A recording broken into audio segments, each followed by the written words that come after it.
Hello, my name is Kevin Forsyth. I'm a nurse practitioner and I work here at TidalHealth Gastroenterology.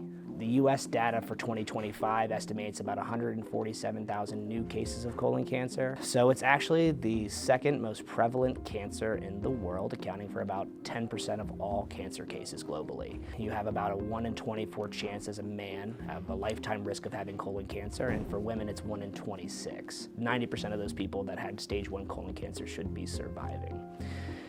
When you talk about stage 2, that changes. You're looking at 75 to 85% of people. When you're looking at stage 3, you're somewhere between 53 and 75%. So there's a steep drop there.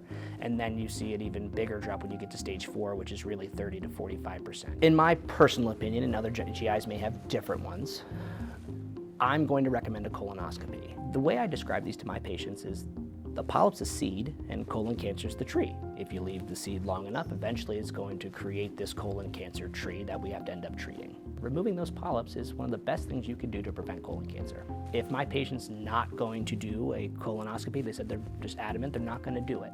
Am I going to recommend they do a Cologuard? Sure. Absolutely, something's better than nothing. One important thing to talk about when we talk about Cologuards, though, is that there is the potential for a false positive and a false negative with this test.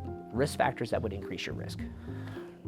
1, personal history. Somebody that has a previous ovarian cancer or something like inflammatory bowel disease. If you have a family history of colon cancer. Race is an important factor here too. Obesity is another one. And then we talk about alcohol use.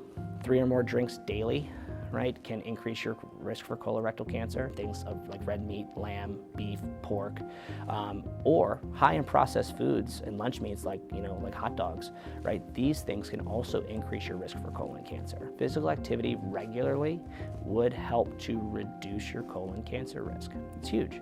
And typically regular physical activity is about 150 minutes of moderate activity a week. There's 2 ways they can do this with me.